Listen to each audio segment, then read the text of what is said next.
We've achieved a great victory at the Food and Drug Administration. It's been 19 years, this battle, with FDA's action of September 24th as the spur. With that as the spur, if we implement it aggressively, we are more than halfway home.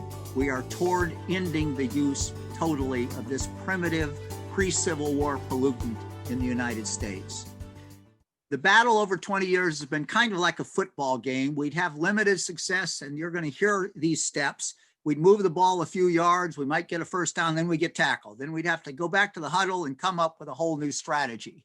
I'm reminded of General Grant in Vicksburg, the most decisive battle, really, of the Civil War, separating the Confederacy by controlling the Mississippi River. And Grant's strategy was considered so brilliant, it's studied all over the world. But it was his 7th try. He failed 6 times before coming up with the right strategy. Well, we also failed 6 times in these 19 years, but we then did come up with the right strategy. And we're here to tell you, for the first time, we're here to tell you, because obviously we couldn't tell you as we were doing it, because there's people that, as you know, did not want us to succeed.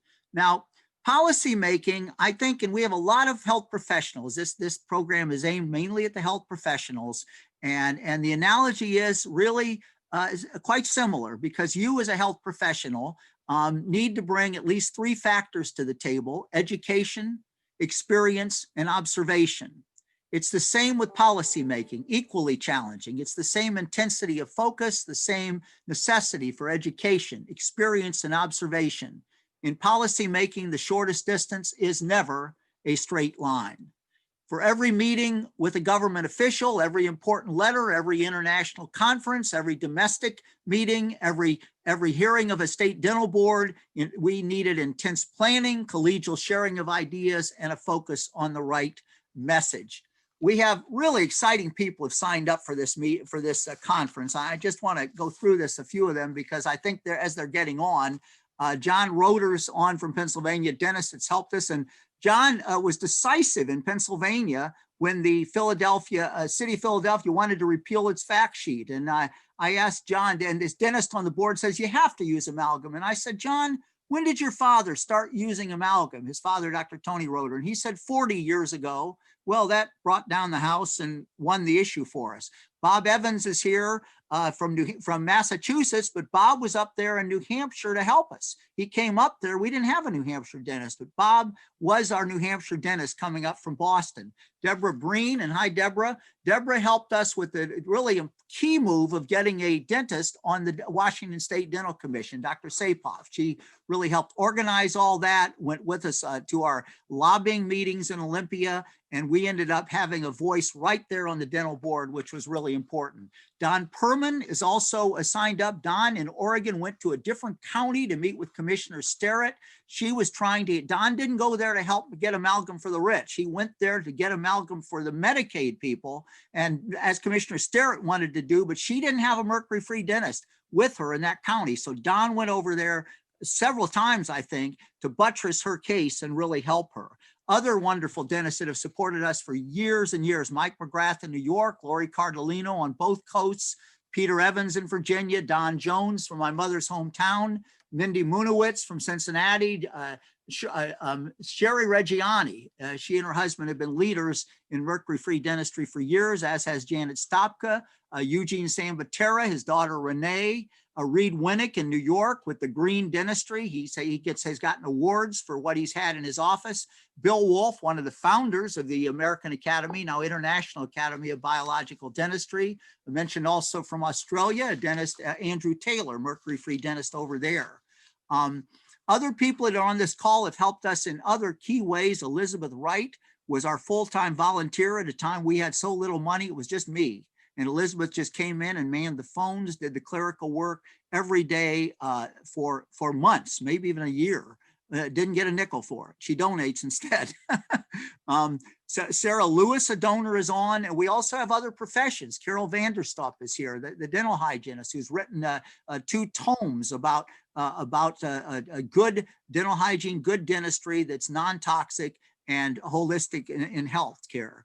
Carol Peterson has organized the pharmacists for us, compounding pharmacists and others. Dr. Brian Wilson, the chiropractor from Colorado, is on. You all know about Mercury-Free Dentistry Week. Most of you do because you get an email from me every day, and many of you donate. And the organizer of that, and I'm here to brag about her because her boss is also on the phone, Brianna Early. She did an incredible job this year in the worst possible year to do a matching funds week. And we got 90% of our goal, which is pretty remarkable. And I attribute a great deal of that to Brianna.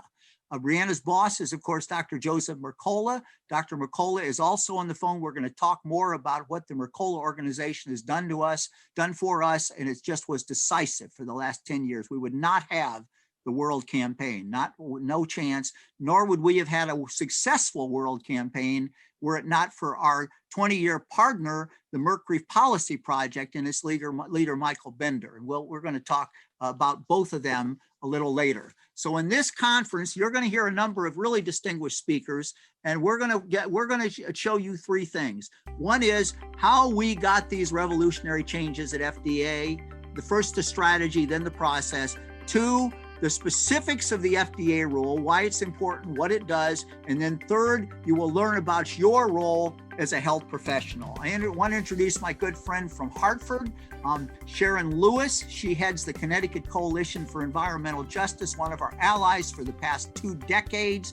She's an incredible fighter, and she's really running one of our 2 model state campaigns right now. My name is Sharon Lewis. I'm the Executive Director of the Connecticut Coalition for Environmental Justice. We've partnered with Consumers for Dental Choice for many years, and together we've succeeded in getting a state regulation that mandates dental choice for Connecticut consumers. A dozen years ago, Consumers for Dental Choice pushed the US FDA to classify dental amalgam. When the FDA classifies something, it determines the conditions and limits under which it is marketed in commerce. It's a legal requirement to do so, but the FDA simply would not classify dental amalgam. So along with Michael Bender of the Mercury Policy Project and approximately 8 other plaintiffs, the Connecticut Coalition for Environmental Justice sued the FDA with Charlie Brown as our lawyer. It's not easy for nonprofits to get into federal court, but Charlie Brown threaded that needle and got our case before a federal judge in Washington. He then filed an injunction to require the FDA to act. We won, and the federal judge ordered the FDA to classify dental amalgam.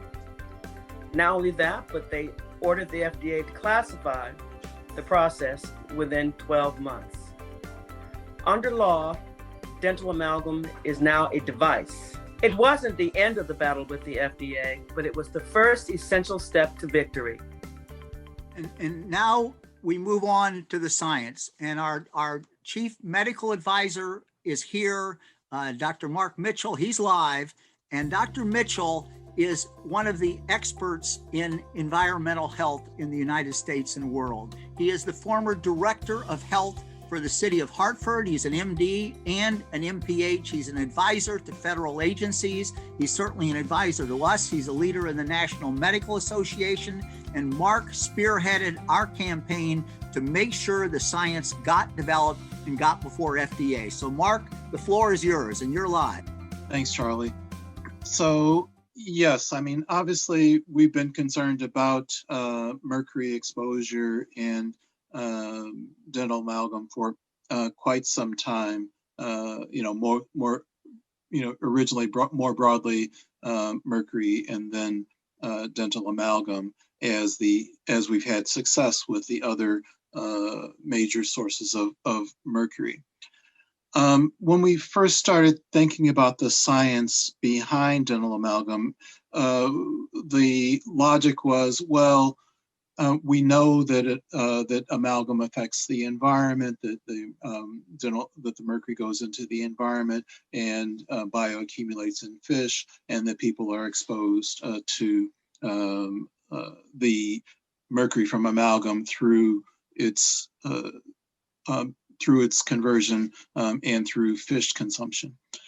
Um, so when I started looking at the data, I was seeing that that wasn't just the case, that we were also seeing direct effects, despite the common knowledge, common wisdom that there were no direct health effects. First, we started seeing the science that started around the year 2000, showing that mercury is unstable, that that it gets into the air, that the mercury amalgams are vaporized, and that you can inhale them. And we know that when you inhale them, it's absorbed into the body. Then there started to be evidence that linked the number of amalgams to the body burden. And when I talked to my friends who are in science, I said, well, that should be enough. FDA should act if we know that amalgam is affecting the total amount of mercury in the body. So we started thinking about, how to make that argument and who to make that argument to. And we started looking at FDA. We were not convinced that the American Dental Association would follow the science, but the FDA, what they're supposed to do is to follow the science. On FDA advisory committees that I was on previously, it was the only advisory committee that I had ever been on. When you say, well, there's not enough science, they would go and actually do the science and come back with it a year later, come back with the information.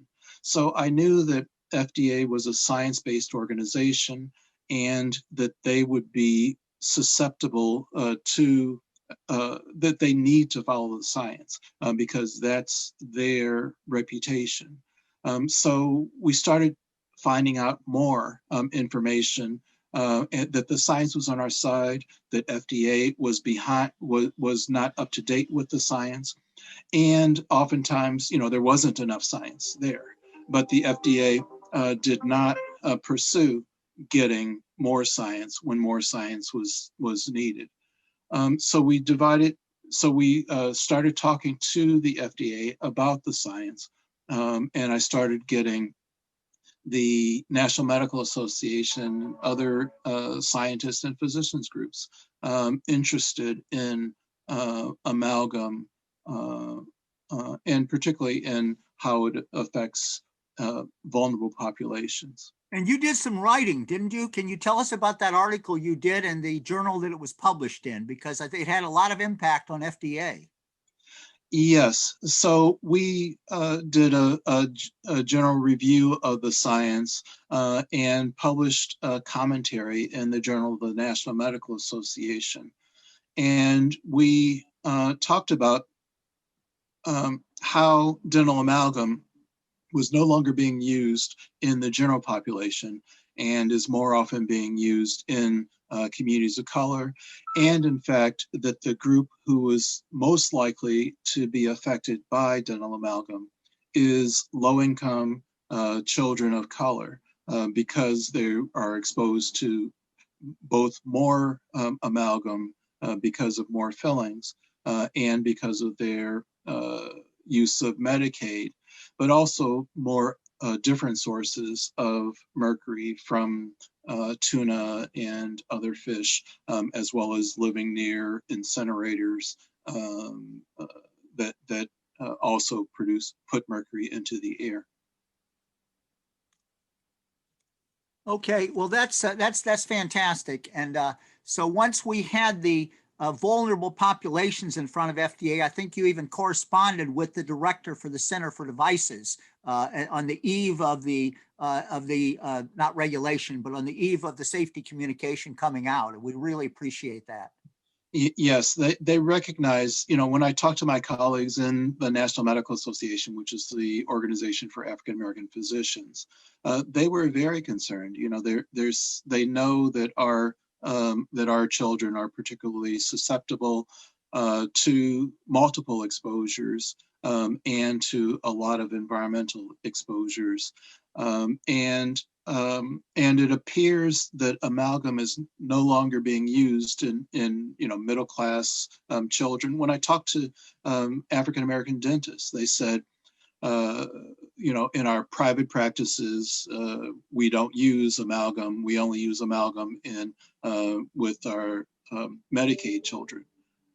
So and so that really disturbed me. And so, that's why we wrote that they hadn't developed the science over the last 20 years, but that the science that had been developed was on our side.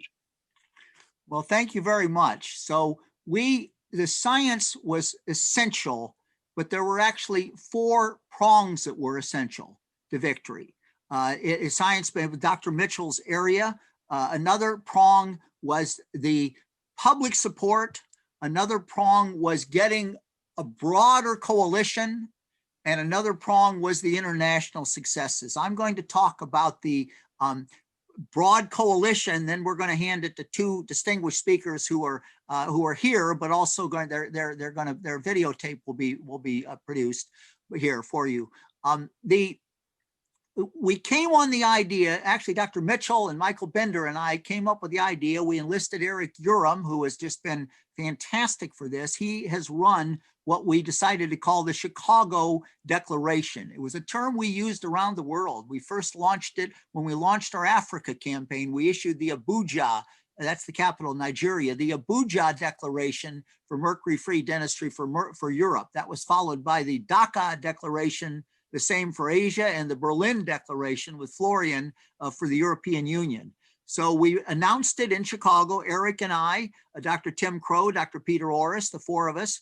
And then we brought all kinds of, Sierra Club, Greenpeace, big organizations under our tent. And we went to the Food and Drug Administration, then Eric did, and say, look, we are the Chicago Declaration. We are a broad coalition, unlike before, because we're a pretty small group. We're all pretty small groups. We're small. They knew we're small. But these group wasn't. So once we had a powerful force, we could then move forward and get the respect, and we had the attention of FDA. We needed more. We needed to show grassroots support, and that's where Johan Worley came in. Johan has been, it started as a law student, came to me as a law student at Catholic University and said, I want to help this cause. And he worked for us. He's become one of the best victims' rights lawyers in the country, tremendous advocate for victims, while serving on our board. A board of directors, and we really appreciate that. He'll speak, followed by directly Dr. Graham Monroe Hall, who is the Chief Dental Officer of the World Alliance for Mercury-Free Dentistry. Graham and I have worked on the Minamata Convention since day 1 in Stockholm in 2010. We've been at those meetings, both of us, every single time. Graham is our lead dentist, our lead spokesman, Mercury-Free dentist in the England and the UK for 40 years. And just a tremendous advocate. And he's going to talk about how we had so many international successes. Not only, of course, was it important in those countries, but it started to count with FDA because all at once FDA realized that the bus was leaving and they weren't on it. So first Johan Worley and then Dr. Graham Monroe Hall. To get FDA to act, we knew we had to show that the public, dentists, doctors, patients, and parents, support our efforts to stop amalgam use. So our team took a number of steps to make sure FDA heard the public's voice. First, Consumers for Dental Choice had an online petition at change.org. The petition explained that the European Union had banned amalgam use in children under age 15, pregnant women, and breastfeeding mothers, and called on FDA to take similar action. This petition was signed by almost 50,000 people, including consumers, dentists, and other health professionals. I was pleased to present this petition in person to some of FDA's top brass at one of our early meetings with FDA. Second, when FDA officially asked for written public comments, Consumers for Dental Choice not only submitted our own detailed comments, but mobilized the public to participate. As a result, FDA was flooded with hundreds of comments from both health professionals and patients supporting mercury-free dentistry. We thank all of you who signed our petition and submitted comments. Your voices were heard. I am Dr. Graham Monroe Hall, Chief Dental Officer for the World Alliance for Mercury-Free Dentistry. We have had great international success in our goal to stop the use of mercury dental amalgam. We managed, against the odds, to have dental amalgam included in the Minamata Convention, which will eventually ban the use of mercury worldwide, and we have worked with many countries helping them move away from dental amalgam. I have been a mercury-free dentist for over 40 years, and in my experience, dental amalgam is no longer needed in dentistry as a variety of mercury-free dental materials, including composites and glass ionomers, are widely available today. We needed to prove this to the FDA, and we showed that a growing number of countries, even developing countries, have already made significant progress in phasing out the use of dental amalgam. For example, many countries, both rich and poor, have phased out or have announced plans to phase out the use of dental amalgam.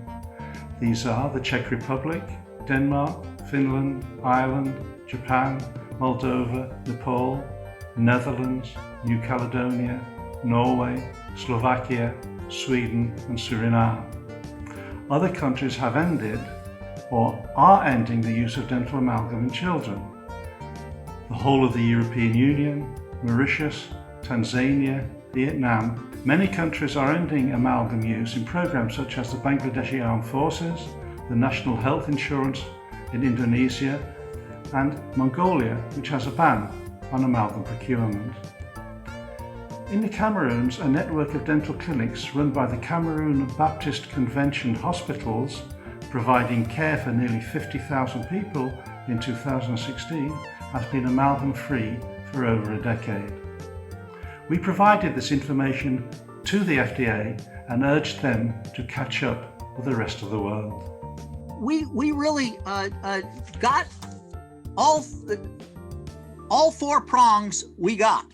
That is the science, that is the grassroots support, that is the coalition building, and that is the international successes that then came home. The chickens came home to roost from all over the world. So we had all that, and now we were ready for the World Series. For those of you not from the United States, you'll have to look that one up. But anyway, the World Series was there, but it wasn't 7 games. It was 1 game. It was 1 day, 2 days actually, of hearings at the U.S. Food and Drug Administration, where we presented an incredible, glittering array of speakers who got the message across. Science-based commission, all these people, you're going to hear about it, but not from me.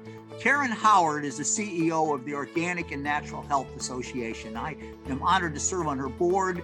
She created from scratch an organization of businesses whose focus is toxic-free products, really toxic-free, not kind of toxic-free like other companies say they are. It's an elite membership. Jigsaw Health is a member, of course, Patrick Sullivan's company, and she's done a tremendous job, and she helped us testify. So now the videotape goes to Karen Howard, Organic and Natural Health Association. With all this organizational and public support, scientific evidence, and international accomplishment, Consumers for Dental Choice got FDA's attention and began a series of high-level meetings at the agency. Knowing that the necessary intermediate step to action was for the FDA to convene their Scientific Advisory Committee to reevaluate the existing policy, we called for that and got it. So in November 2019, Consumers for Dental Choice brought a team of 15 expert witnesses to testify at the Advisory Committee meeting. I was there to testify on behalf of the Organic and Natural Health Association about how amalgam's mercury can contaminate our food supply chain. I was joined by a dental school dean and a practicing physician specializing in environmental toxicities, a practicing dentist and pharmacist specializing in toxicity, advocates from nonprofit groups focused on children's health, environmental justice, and Native American rights, a Los Angeles City Commissioner, an Oregon County Commissioner, and more. But you can see all this for yourself. Here's a video featuring highlights from the FDA Scientific Advisory Meeting. On November 14, 2019, the Scientific Advisory Committee of the U.S. Food and Drug Administration held a hearing to reevaluate FDA's silence on amalgam. How do we get to this good point?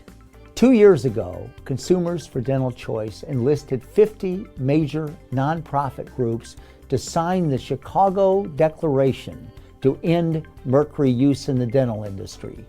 Together, we demanded action from FDA. Then we filed a petition for action by FDA that 49,000 Americans, maybe even including you, signed onto.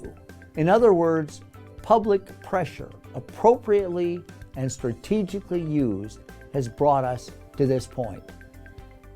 Faced with overwhelming support for mercury-free dentistry, FDA put amalgam on the scientific committee agenda, and Consumers for Dental Choice came well prepared. We brought 16 expert witnesses to the FDA hearing to get our message across from a range of perspectives. Here are some highlights. Other nations who joined Minamata have moved well beyond what FDA currently recognizes as their obligation to protect citizens here from mercury. We feel the government has a responsibility to its citizens to act to protect them. As a practicing dentist who serves a diverse community, I assure you that we have mercury-free materials and can meet the individual needs of all our patients.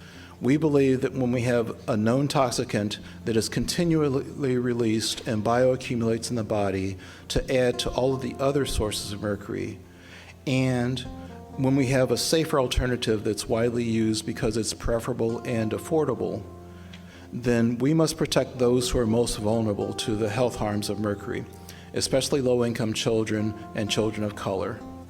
We call on FDA to immediately phase out the use of amalgam in pregnant women and children and to advise against public funding of amalgam for any use, as these programs serve the most vulnerable of our patients.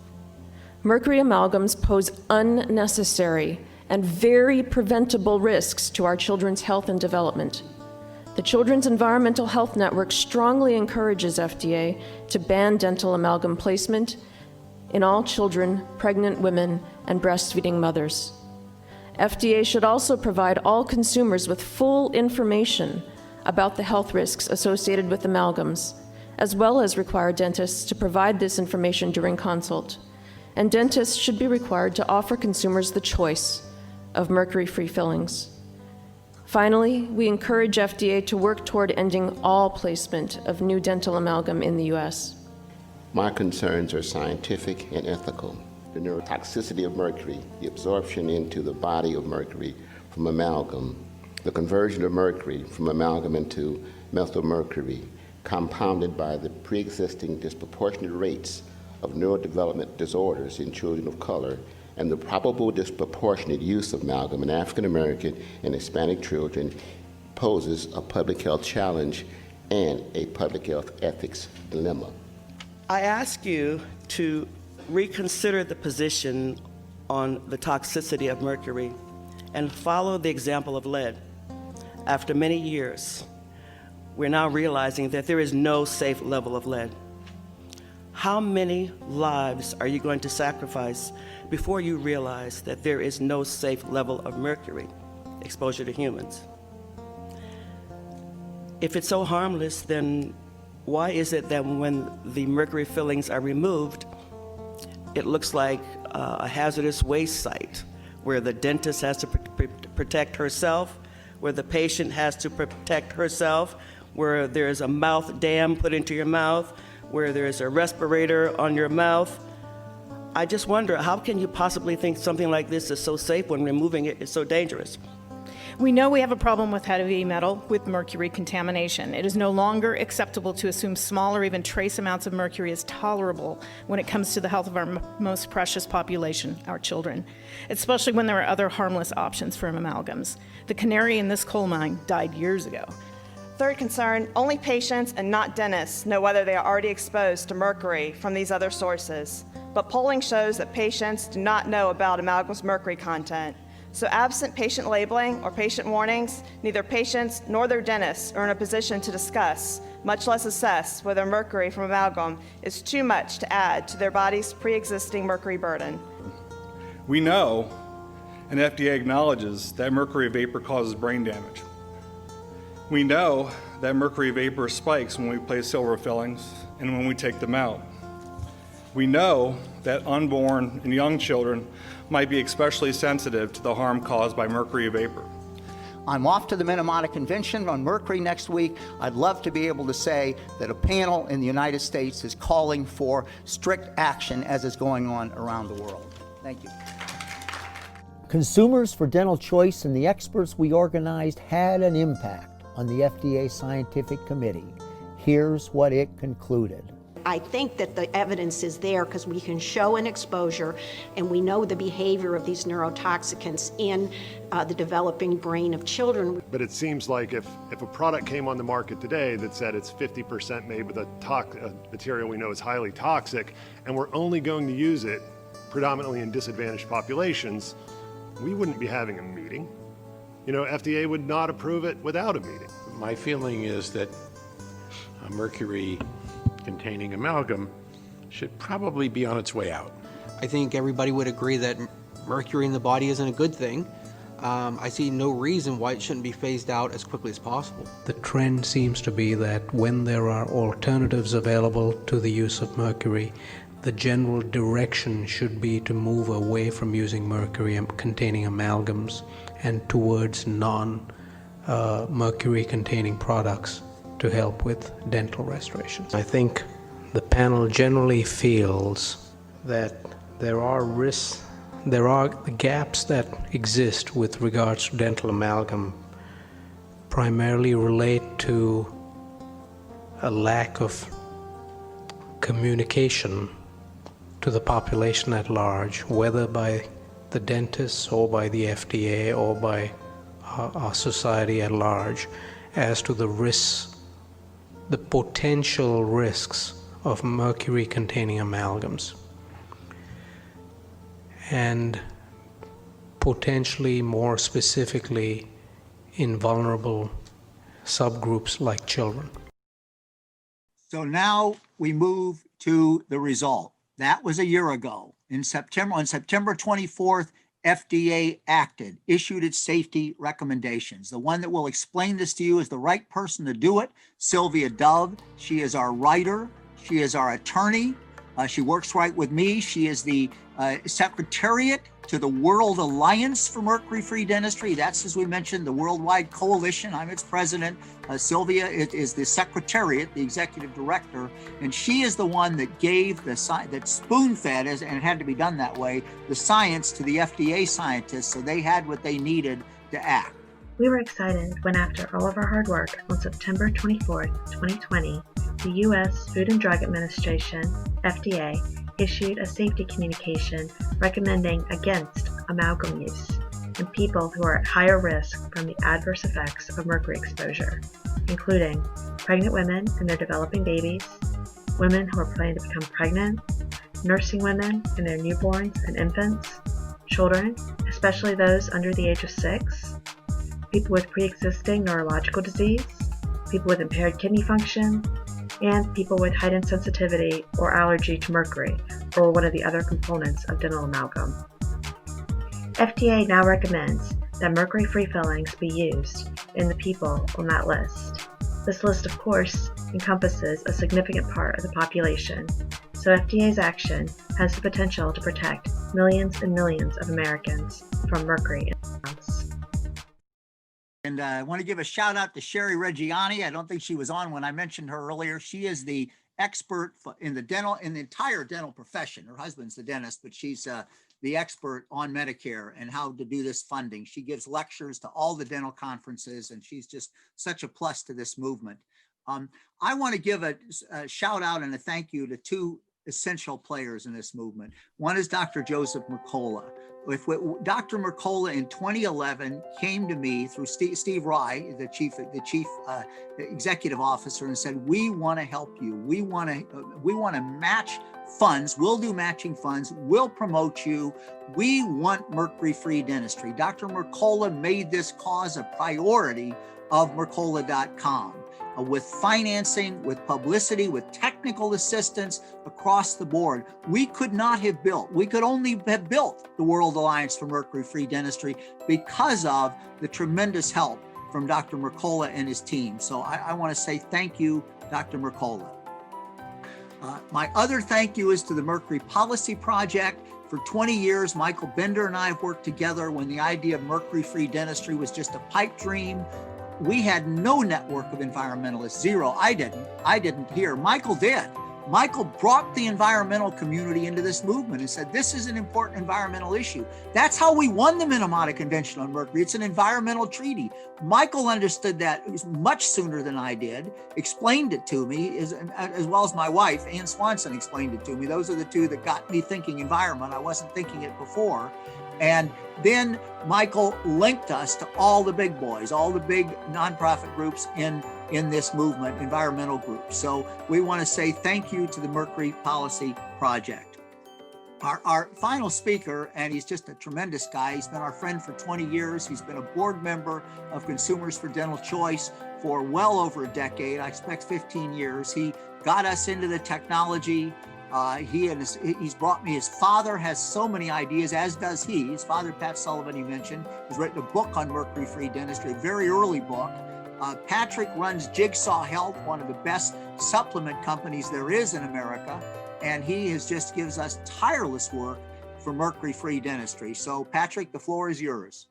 Hello, I'm Patrick Sullivan Jr., the CEO of Jigsaw Health and a board member of Consumers for Dental Choice for over a decade. I want to tell you a story about two guys. No, not professional golfers Tom Lehman and Tiger Woods. I'm talking about Pat Sullivan, my dad, in 1993 and 1999. Kind of weird that he looks less healthy in 93 compared to 6 years later in 99, right?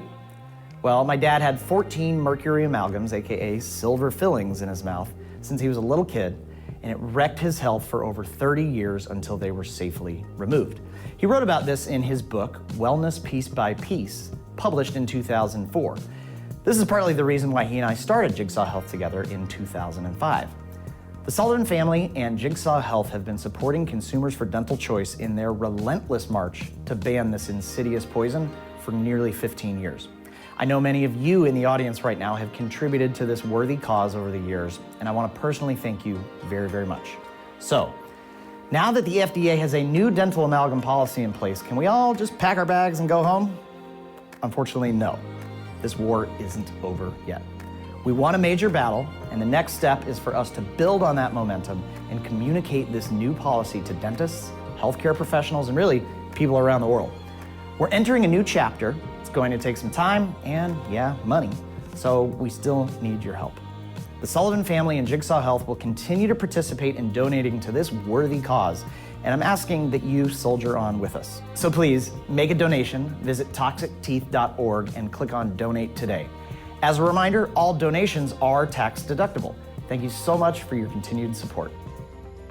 And now I want to talk about your role as health professionals, because you have such an essential role. We cannot win this without you, men and women who take care of patients, dentists, also physicians, also chiropractors, dental hygienists, naturopaths, any of the counselors, any of the people who provide, pharmacists who provide professional health care, because you can talk to your patients and clients. You need to do that. No federal rule is self-enforcing. It's just not going to happen. The federal government doesn't pontificate and everybody says, oh, great, we'll do exactly what you say. People don't pay attention. They will pay attention to the doctor, to the health professionals, to you, the health professionals that are on this tape now, listening now, or listening to it because it is recorded, as we've all given permission here. So we ask you to get the word out to patients, to your network, to your communities, because that is the way we can make this work. So please do tell your network about mercury, about the FDA rule that Sylvia explained, about the communicating to staff, to patients. You know, children should not get it. FDA says that, not just you. You always thought that. Everybody on this tape always thought that. Who's listening to us now? But FDA says it. The U.S. Food and Drug Administration, the health regulator, says not for children, not for women who are pregnant, breastfeeding, or planning to get pregnant. Pretty big group. Kidney disease, neurological conditions, and so on. But that's up to half the population. We'll get the other half. We'll get the other half if we get this half. So please get out there and do that. Please also donate. As Patrick said, we cannot make this railroad run if you don't donate. It's been a great honor that you all have entrusted me with this leadership role. We only succeed because of the incredible team in the broadest sense of the word. You've seen a number of them here. There's more than people that are here in this video that work on this. But it's an incredibly and exciting group in the U.S. It's an equally exciting worldwide. Please do continue to help us, to donate and to give us the time that you have. God bless you. Thank you very much.